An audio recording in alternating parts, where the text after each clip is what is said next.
las brigadas de evacuación. Por su atención, muchas gracias.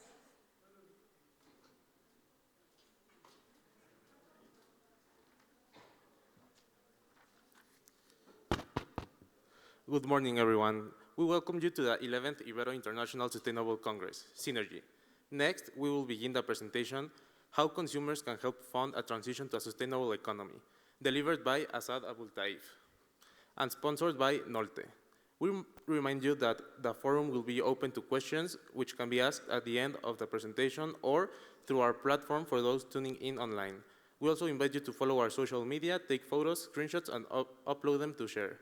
I present to you Assad, who has over 7 years of experience in launching and growing digital products with a focus on fintech and payment products. He is the co-founder and CEO of Jules, a startup that aims to enable consumers to fight climate change through a monthly subscription.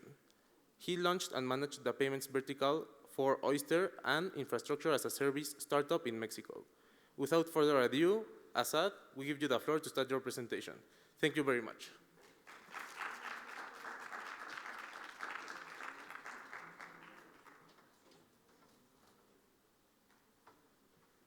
Hola, ¿qué tal? Buenos días. Bueno, para aclarar, la presentación es en inglés porque los conceptos los sé mejor en inglés, pero si tienen preguntas las pueden hacer en español. Como le platicaron, mi nombre es Assad Aboultaif, soy el CEO de Jules, una aplicación que permite al consumidor compensar las emisiones de su huella de carbono. Y les hablaré de How can you help fund the transition to a green economy? So before I start talking about the presentation, I want to talk about what's the problem we're solving here. So a recent study by the American Psychological Association determined that around 3/4 of millennials care about climate change and are anxious about climate change. Then a recent study of several OECD countries asked adults around the United States, Sweden, and France, hey, how much are you willing to pay to offset your emissions or reduce your emissions through your energy bill? In the United States, most people said around $30. So what we know is people care about climate change.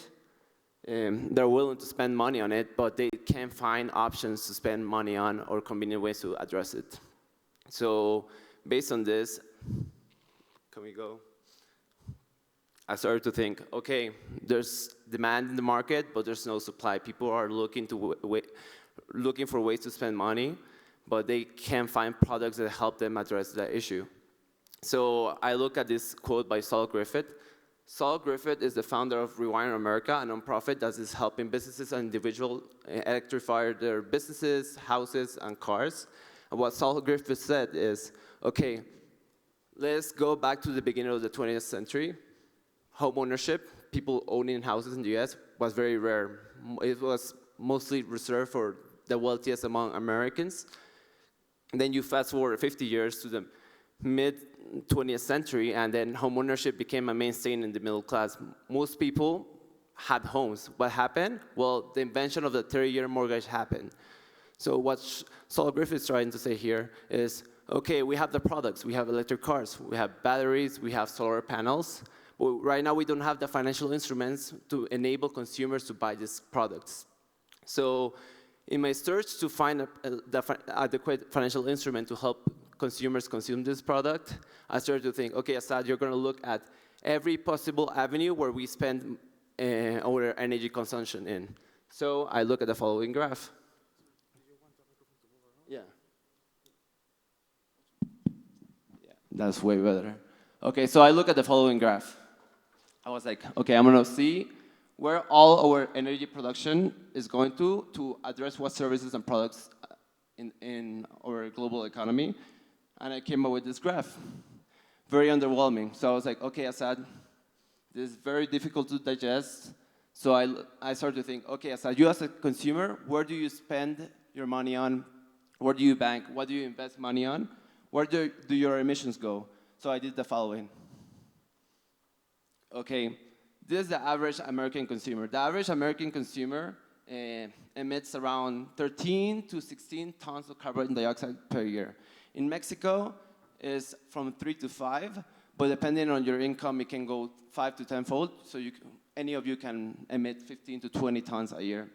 So the average American consumer travels is a big source of emissions.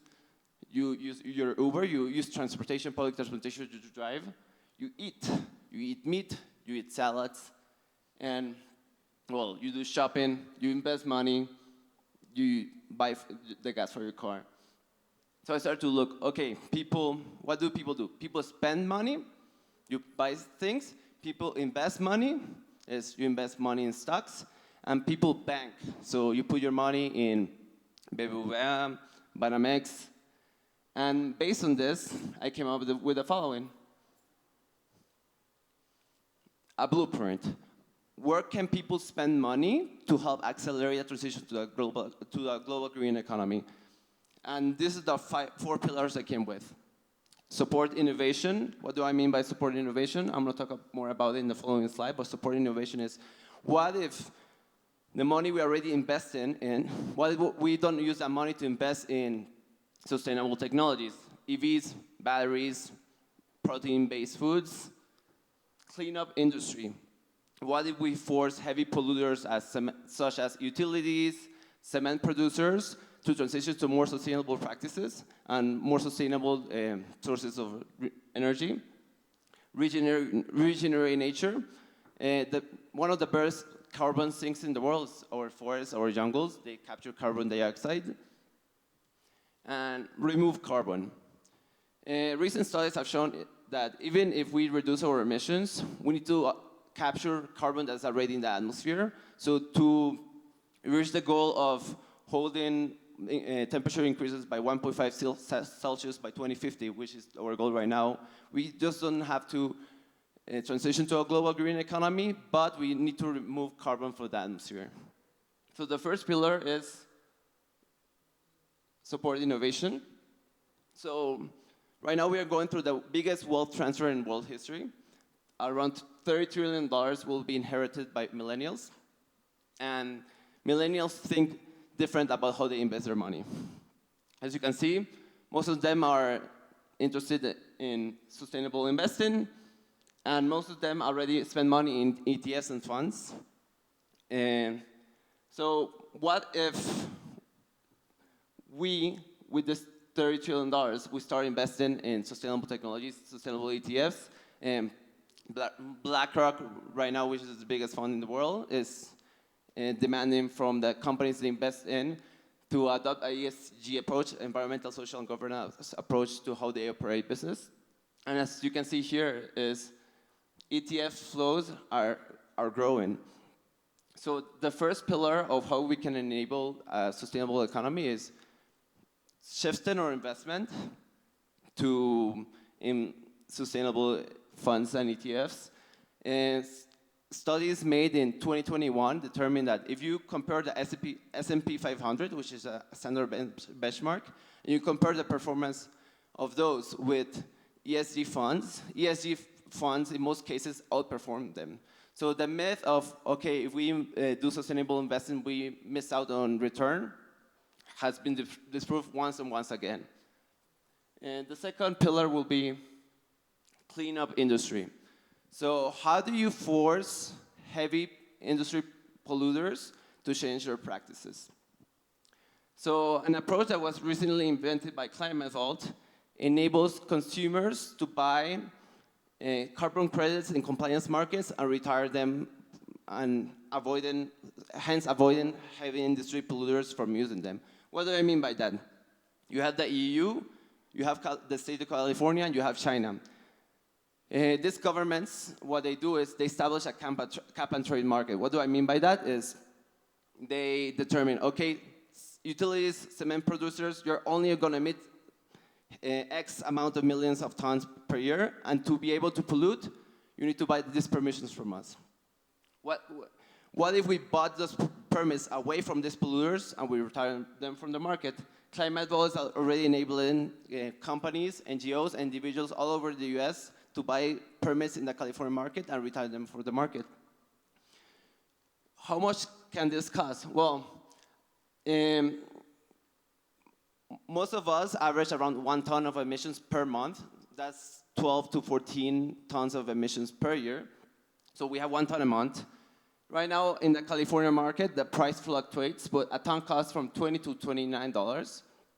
And most American consumers spend $60 to $80 in subscription per month. If they shifted some of those subscriptions to offset their emissions a month, it would just cost them $20 to offset their entire emissions and avoiding heavy industry polluters from emitting. How big is it? According to estimates from the EU market, the EU cap and trade market, around 36% of their emissions are up for grabs. What do I mean by that? 36% of their emissions can be bought and retired from the market, hence pollution never happens. The third pillar will be regenerative nature. What do I mean by that? Most of us think about reforestation, that's the standard. But what markets provide us to engage in this? Right now there's voluntary carbon offsets. What are voluntary carbon offsets? Is, let's say me, Assad, decide to reforest an area, and you as an individual company want to buy a carbon offset that says, okay, I supported Assad in reforesting this area, so I'm going to buy an offset that says, okay, I supported Assad in planting this tree that will capture 1 ton of carbon dioxide. This is very common in the market. When you see Google, Microsoft saying, oh, we're going to be carbon neutral by 2030, what really happens is they reduce their emissions by 50, 60%, and the other 40% is they support reforestation, and the savings from that reforestation that happens, they add it up to their carbon neutrality. So why is reforestation very important? This is a quote by Diego Saez-Gil. Diego Saez-Gil runs a very important carbon offsets company called Pachama. So they help reforestation, and to verify the reforestation actually happens, they use satellites imagery to calculate how much is being offsetted. Is this reforestation actually happening? Are we not cutting trees to plant other trees? It's very important. So what he says is, reforestation not only allows us to capture carbon dioxide, but it also provides income to low-income families. So what happens? There's projects in Kenya where the money that's spent in the carbon offsets go to the low-income families that maintain them. So we are not only providing a way of having a carbon sink and capturing carbon dioxide. At the same time, we are supporting low-income families that will support this reforestation and the maintenance of this forest. How much does this cost? A reforestation carbon offset of 1 ton can cost from like $4 a month to $7, $12 a month. It depends on the project.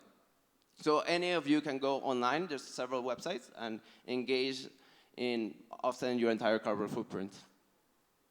The next pillar will be remove carbon. So as I mentioned before, recent models have concluded that in order for us to achieve our goal of reducing our carbon footprint and maintaining temperatures at 1.5 Celsius by 2050, not only we have to transition to a green economy, where we have to start capturing carbon dioxide from the atmosphere. So how does this happen? Right now, there's several companies such as Charm,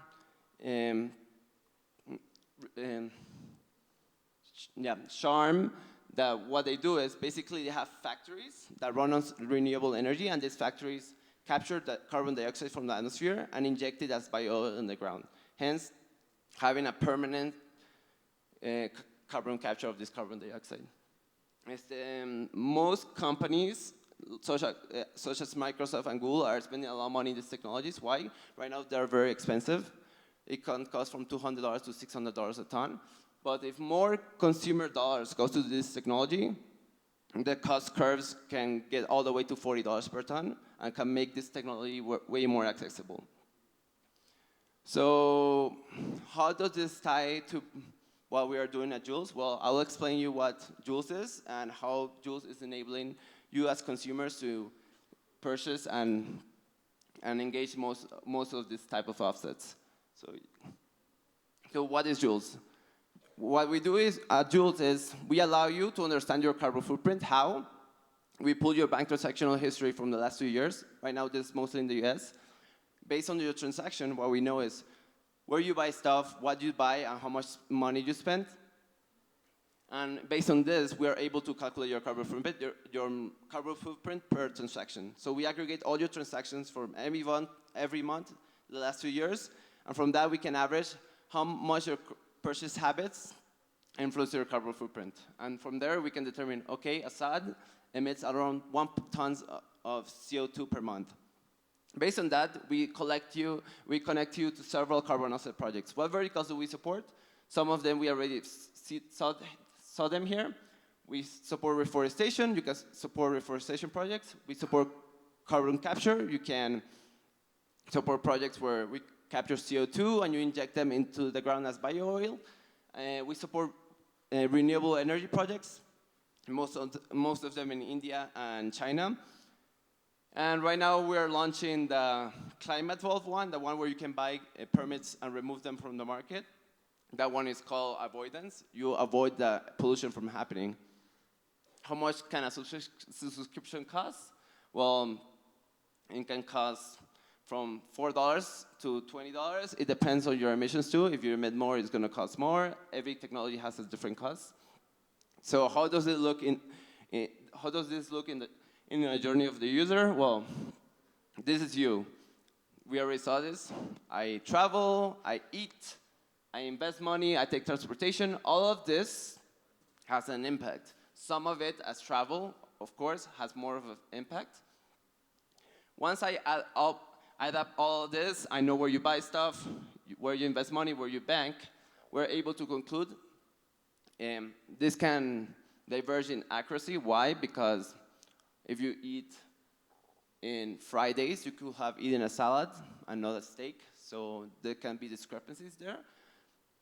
And based on all your patterns, we can conclude, okay, Assad emits 13 tons of carbon dioxide per year, and then we can average it. And what we do next is we connect it with opportunities. So we say, here Assad has 1 ton of carbon dioxide. You choose reforestation. Reforestation can cost $6 per ton or $8 per ton, and we are like, okay, Assad, you can continue. You purchase your carbon offset. What happens is we place the order with the providers. The providers, what they do is they provide you with your certificate number.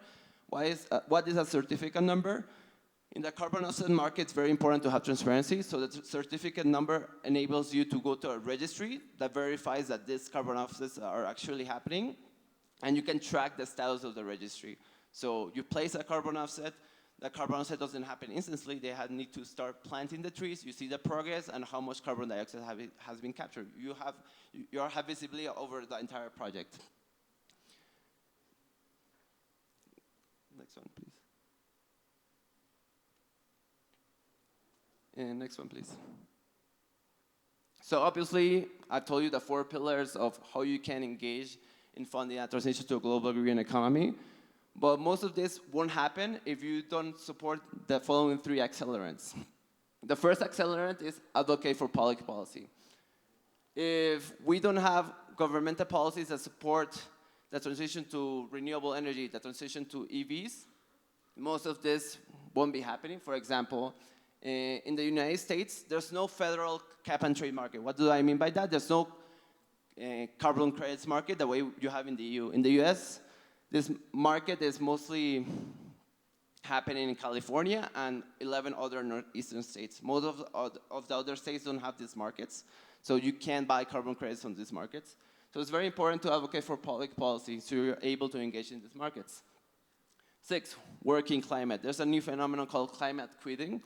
So around half of millennials are willing to change jobs in the US and UK, change jobs, and are willing to have a pay cut from $5,000 to $10,000 a year to work in climate and solve the issue. If we're not working the issue, there's not going to be progress.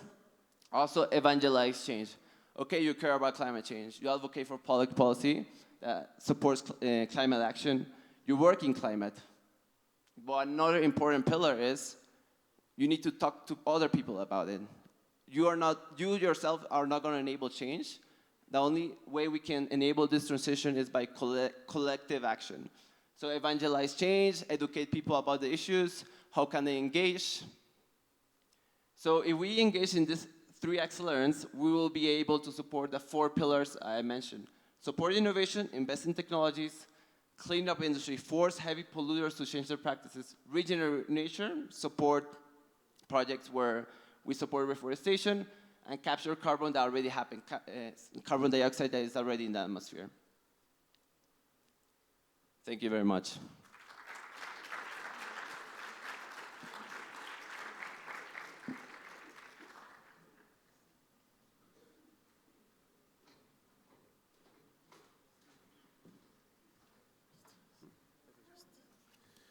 Yep. Ah, okay.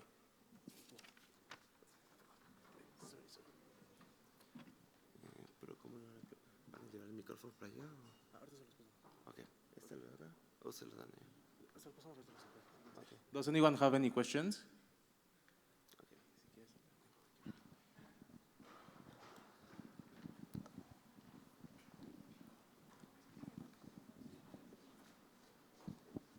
Hello, it's nice to meet you.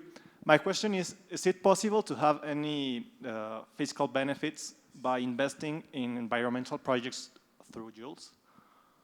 Okay, that's a good question. Before I answer that, do you prefer Spanish or English? I know the presentation was in English, but most of you prefer Spanish and English? Puedo hablar los dos, entonces, ¿qué prefieren? En el que te sientas más cómodo. Yo hablo los dos, perfecto. Entonces, si quieren español para que... Perfecto, perfecto. Ok. Sí, claro. En cuanto a beneficios fiscales, las 3 verticales que soportamos no tienen deducciones de impuestos. La cuarta que vamos a introducir, la que es comprar permisos y retirarlas del mercado, sí va a tener beneficios de impuestos, puedes deducirlas de tus impuestos. ¿Por qué? Las 3 no, las otras 3 sí, no, y estas sí. Porque las otras 3, las empresas son for profit, entonces obviamente no puedes deducir impuestos de for profit. Por la cuarta es un non-profit, entonces con esa sí vas a poder deducir tus impuestos. Okay. Muchas gracias. Bueno, yo quería hacer una pregunta en cuanto a América Latina, ya que la mayoría de la gente pues, vive en pobreza y la economía es informal. ¿Cómo se puede implementar este programa? Claro, bueno, en América Latina, como hay desigualdad de ingresos, también hay desigualdad de huella de carbono. Cada persona en esta conferencia probablemente emite 5 o 10 veces más de lo que emite una persona promedio en México. Entonces, si podemos nosotros como poder participar en este mercado, aunque somos 5 o 10% de la población, el impacto sería 50-60% de las emisiones. Algo también que es muy importante es, estos tipos de proyectos también habilitan ingresos para comunidades de pocos ingresos. ¿A qué me refiero? Hay programas en México que soportan ciertas familias que mantengan bosques y bueno, los hagan crecer. En México tenemos un problema de fraude. ¿A qué me refiero? Hay un principio llamado additionality. Additionality indica que, bueno, si estás creando este proyecto de reforestación, ese proyecto tiene que generar captura que no hubiera ocurrido si no existiera ese proyecto. Lo que vemos en México es que están deforestando y lo replantan y ahí el net es 0. Pero como veo la participación de nosotros en América Latina es si la cima de la pirámide empieza a comprar estos tipos de productos, los ahorros serían increíbles. Puede llegar hasta 50-70% de los ahorros. Y también podríamos crear una fuente de ingresos para familias de bajos recursos apoyando proyectos de reforestación. Yo tengo una pregunta.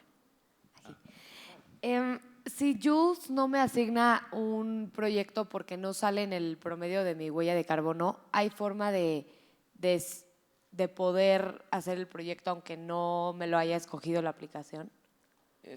Bueno, la aplicación siempre te conecta con proyectos.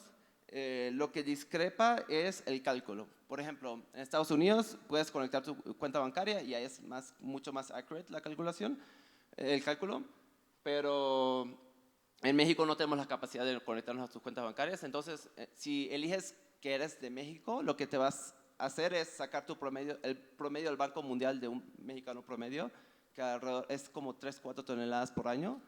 Entonces, te vas a conectar con ese promedio para calcular cuánto va a ser tu suscripción. Pero siempre te permite comprar una suscripción, pero lo que discrepa es, en Estados Unidos sí está conectado más a tus hábitos de compras, pero acá solamente usamos el promedio que indica el Banco Mundial. Gracias.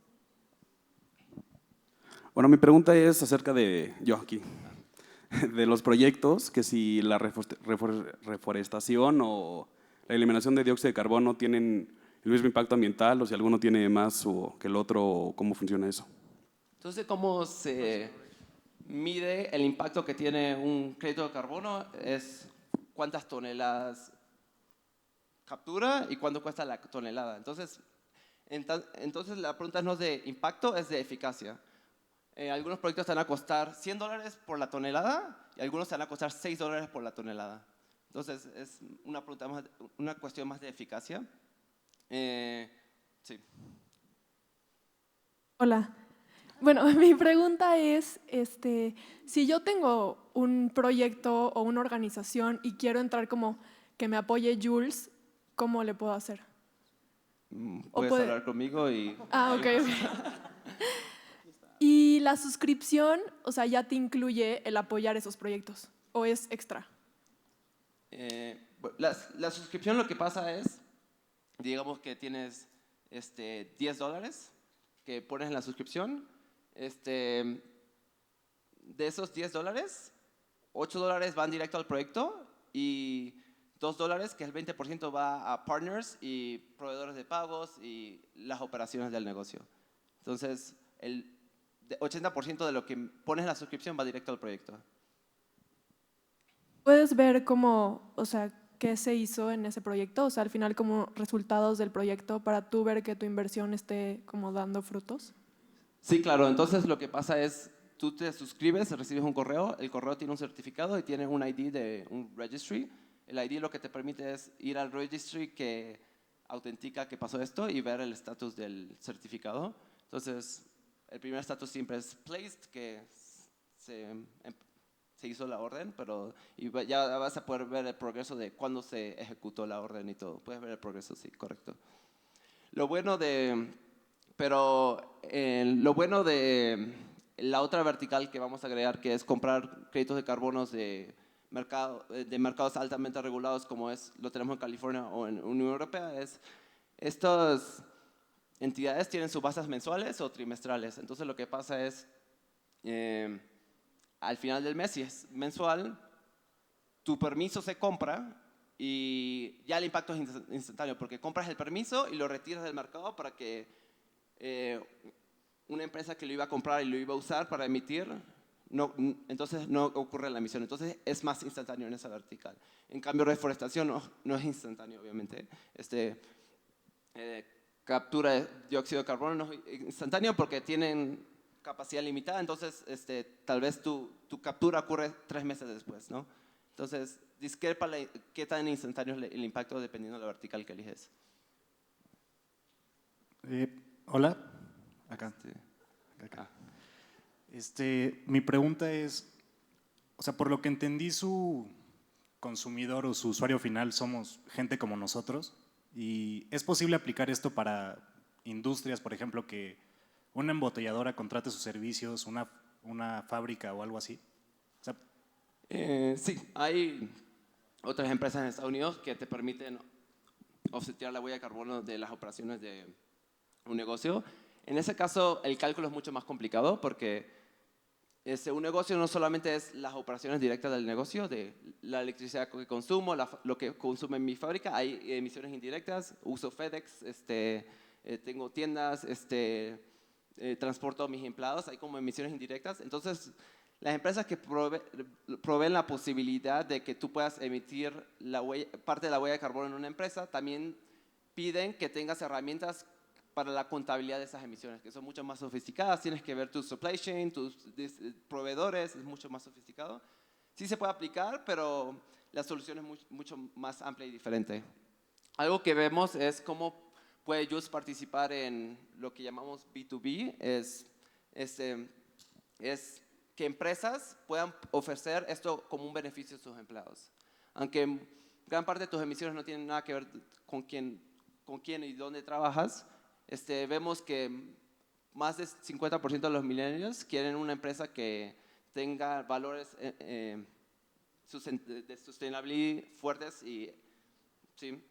Entonces, es una manera de engage como employees, increase retention, también posicionarte frente a tus consumidores como una empresa sustentable. Entonces, vemos una oportunidad en ese mercado.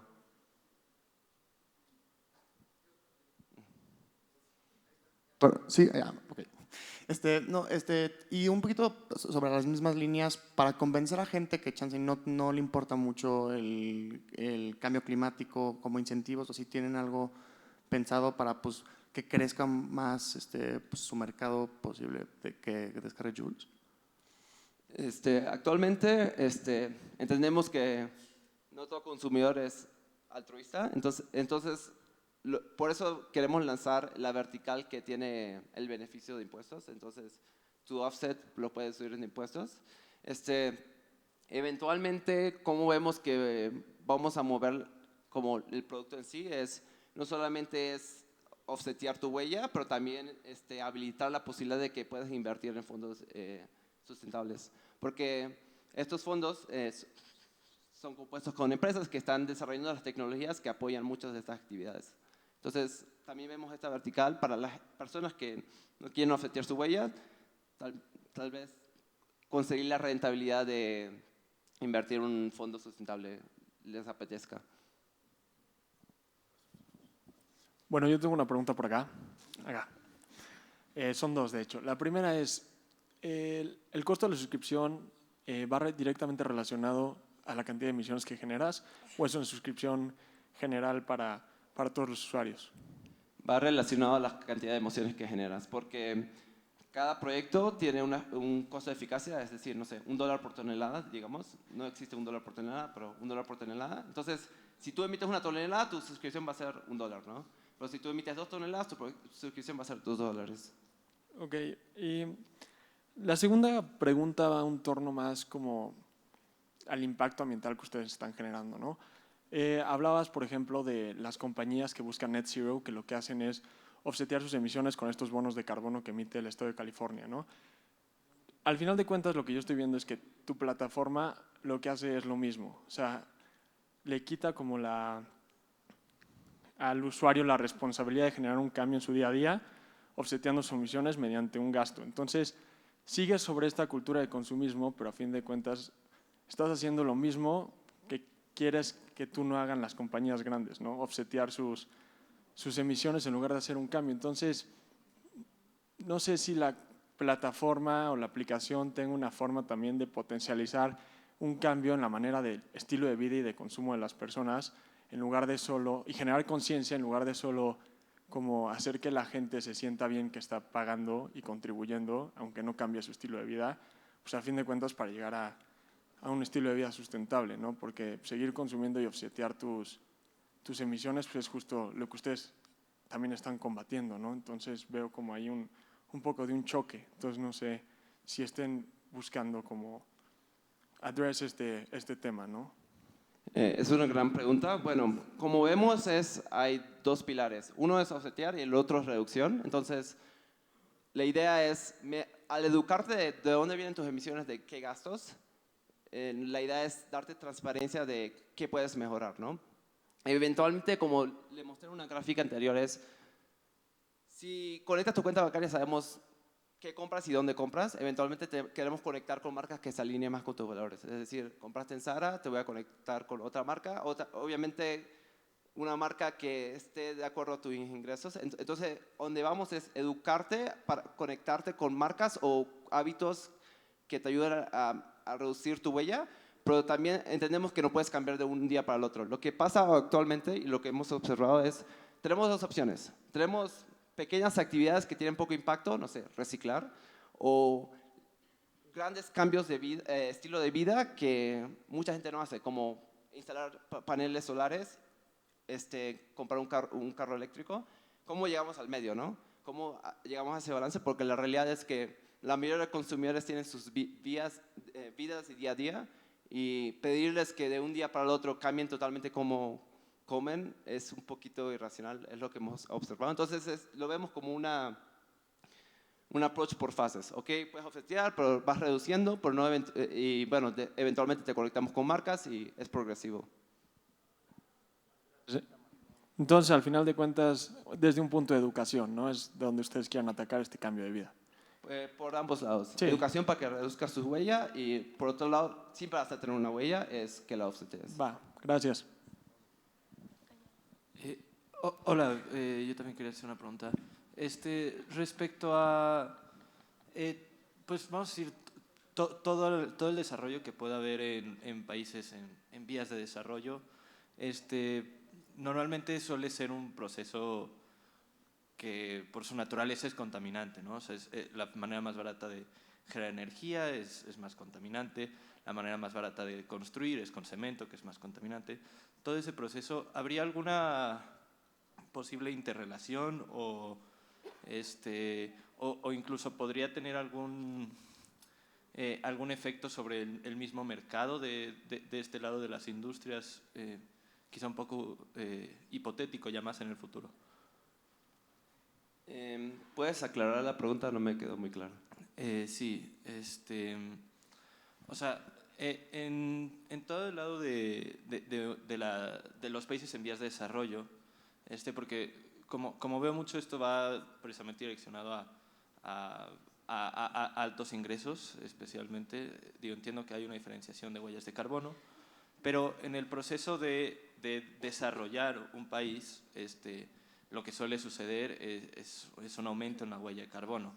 Y lo que quería preguntar es si podría haber alguna relación entre todos los proyectos que se van, pues, y en los que vamos a estar invirtiendo de alguna manera, a quizá que se pueda saltar esa etapa y que pasen, por ejemplo, de un desarrollo de una alta huella de carbono a directamente un desarrollo verde, digamos. Yo donde veo la clave es cómo podemos reducir el costo de estas tecnologías. Entonces tienes la curva de costos. Entonces ahorita la energía solar está a la par de coal, está a la par de natural gas en muchos países. Entonces, cuando la producción de energía en muchos países pueden invertir en estas energías renovables para la generación de electricidad para la población. Hay otras tecnologías que todavía son bastante caras. Mencionaste cemento, hay que hacer mucho progreso ahí, pero donde veo es, ahorita en Jules tenemos una vertical que soporta renewables, donde básicamente hay proyectos de renewables que están ocurriendo más que todo en China y en India, donde hay un mercado, y tú estás apoyando a subsidiar el costo de la creación de ese proyecto renovable, donde este proyecto no ocurriera porque no hay los incentivos del mercado para construir este proyecto. Pero por donde veo el progreso es invertir en tecnologías para que eventualmente el costo de muchas tecnologías se reduzcan. Tenemos protein-based foods, todo el mundo ha visto las hamburguesas estas basadas en proteínas. Ahorita son súper caras, hasta para nosotros son caras, entonces eventualmente llegar a que estas proteínas lleguen al mismo costo de, no sé, carne normal es clave. Ok, y justo un tema que mencionas que es como subsidiar ciertos materiales o ciertos procesos.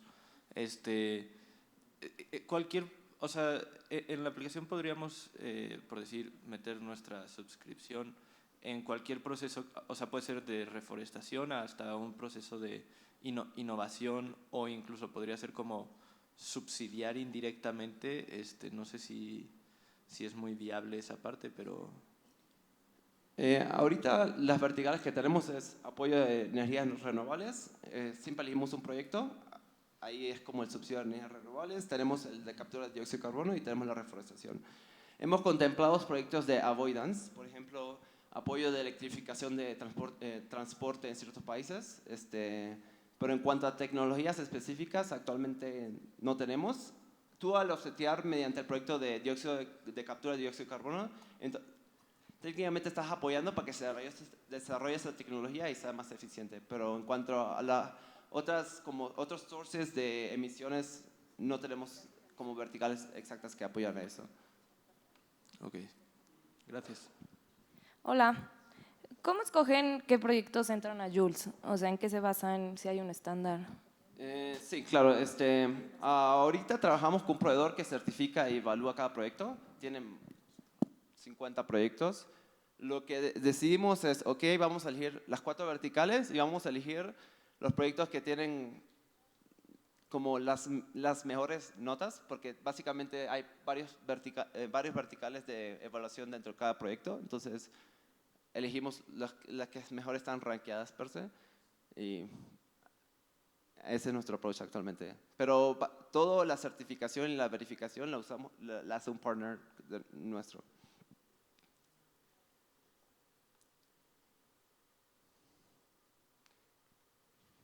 Pues súper, ahorita ya no tenemos espacio ni tiempo para más dudas, pero les recordamos que cualquier cosa nos las pueden hacer llegar y nosotros se las hacemos llegar a Assad para que puedan seguir en contacto. Y bueno, acá te tenemos una muestra de agradecimiento.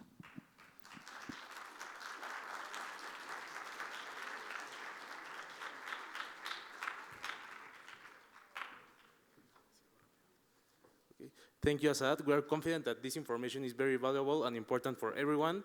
We want to give you this small token of our appreciation for participating in our 11th edition.